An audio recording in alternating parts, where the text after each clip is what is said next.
maybe they can lock through during that MLF. Who knows?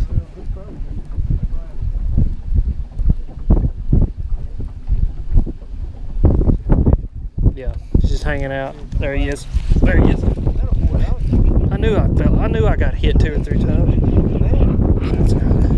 Yeah, get it real quick. I think it's a striper. Yeah, it is.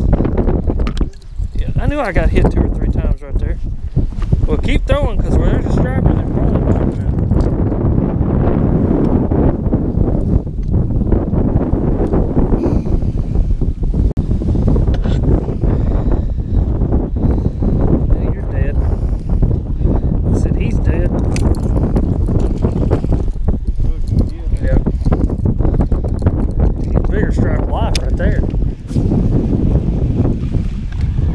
That's interesting. We need to remember that, you know? Get to the beaver dam.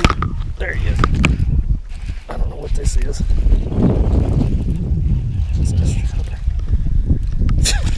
Oh, we're hammering the stripers, dude.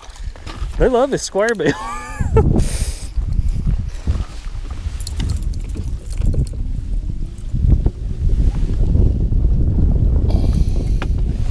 These things good to eat. Oh, really? There we go. Striper.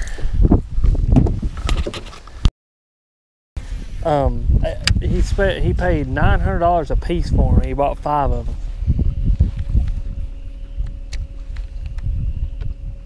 I mean, all that is a phone battery. That's what a lithium battery is. God, get the net.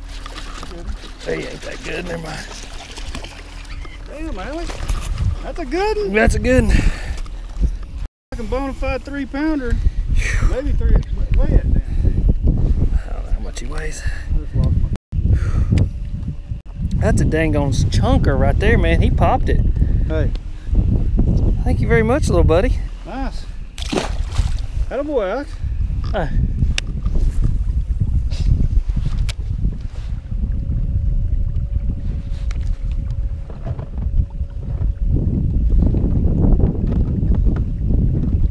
I knew there had to be some up here, you know?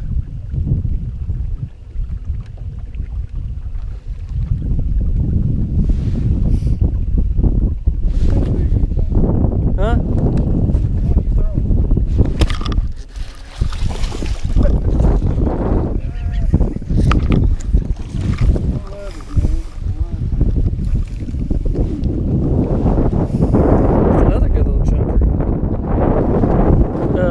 That white one, it's the nickels, but get that green one out there and try it. Yeah, no, the green one. Golly, dude, that freaking hook. Well, I'm just saying, I think they're just eating that jig, but you can try that green one's what I was saying, and might get a bigger bite. What color? What color? Does the color matter, or you just want 2? Okay. There he is.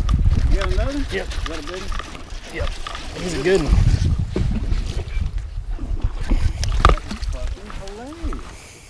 What's that angle, man? He was sitting up shallow. He must have moved back up there. Yeah. God, dude, that hook gets them. I mean, it sticks them, son. Look at them. Look at them. I mean, they're eating, dude. They're fat and healthy. Look at their mouths, guys. They are munching, that's for sure. Good little fish. Hi.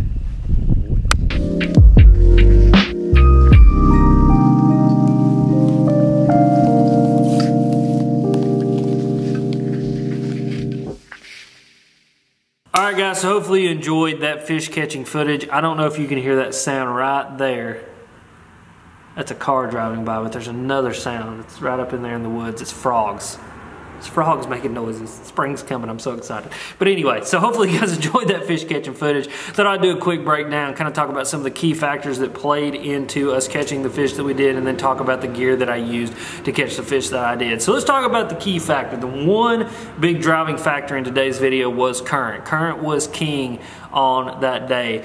And so that's what I went and looked for. I looked for current all day long because I knew if I could find some current that I could probably find a little bit cleaner water, or at least some mixing water, because the rest of the lake was just totally chocolate milk. So finding that little bit cleaner water and then a little bit of current that would help those bass orient to certain kinds of structure was really top priority on my mind. So first thing in the morning was that first spot that you guys saw. Ran to the back of a pocket where 2 culverts dump in, knowing that there was going to be some clean water there.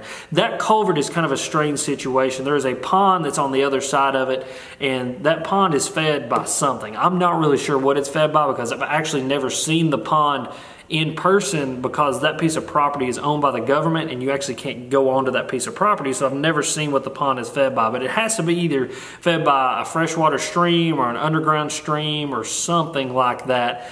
Because there's always clean water coming out of there. So first things first, ran back in there, skipped that jig into that culvert and got bit. But what's cool about how I got bit is where those 2 culverts have dumped in all those years, it's created a trough right in front of the culverts, which creates an eddy where that current comes through there. And so those fish sit down in that trough, and when you skip that jig up in there, you work it out, and when it drops off the lip of that culvert is when those fish ambush it and you get bit. Really, really cool scenario. A lot of the times you can pull in there and catch 2 or 3 fish, boom, boom, boom, but that day there was only 1 sitting there. So I fished that just a little bit more, and then I knew I need to go find some more moving water. So pinned my ears back, ran way up into the river, looking for some moving water, and I finally found the mud line. So the mud line is a very interesting thing, and it's something that you guys will find probably if you've had as much rain as I have, or if you go up into creeks often and go up into the rivers often, you'll find mud lines. So the mud line is literally where the fresh,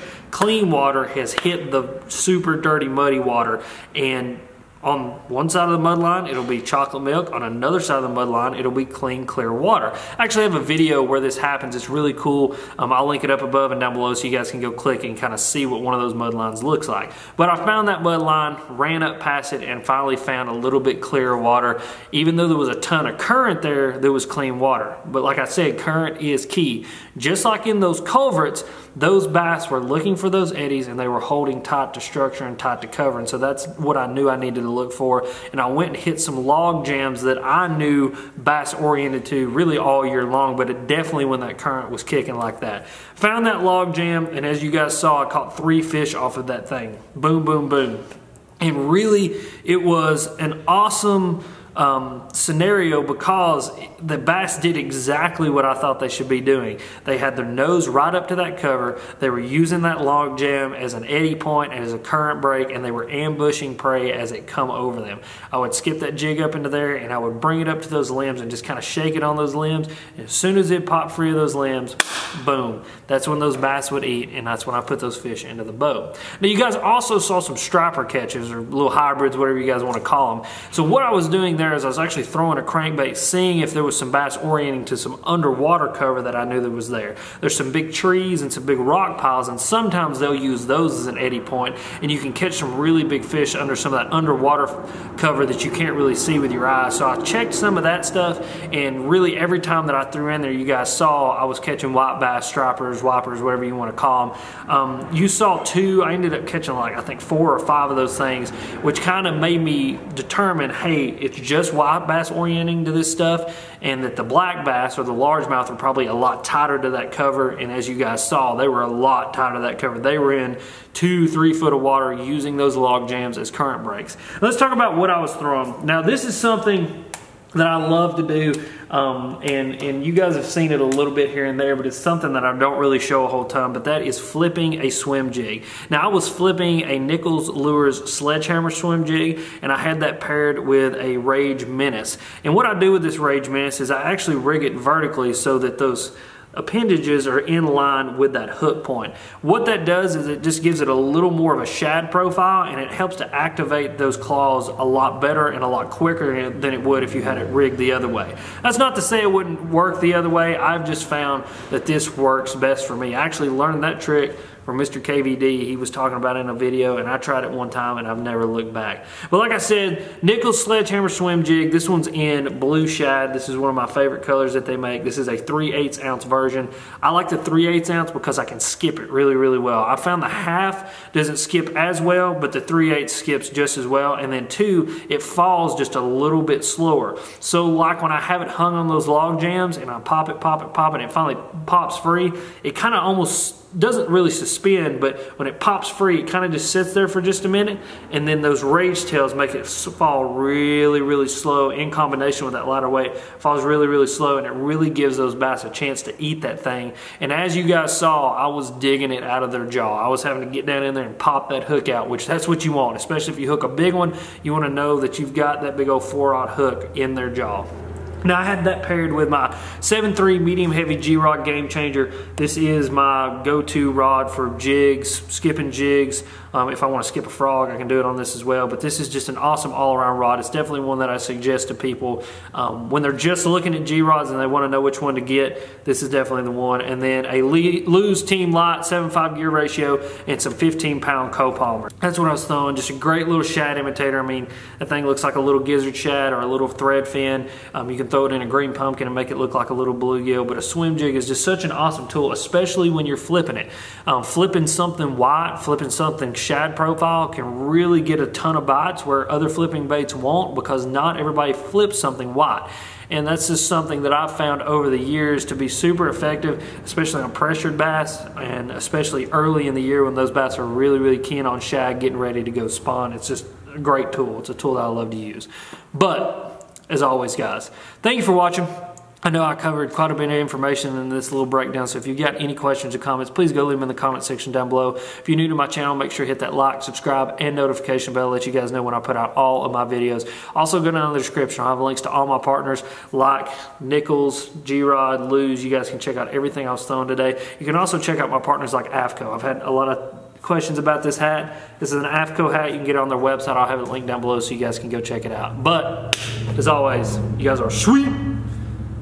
Thanks for watching.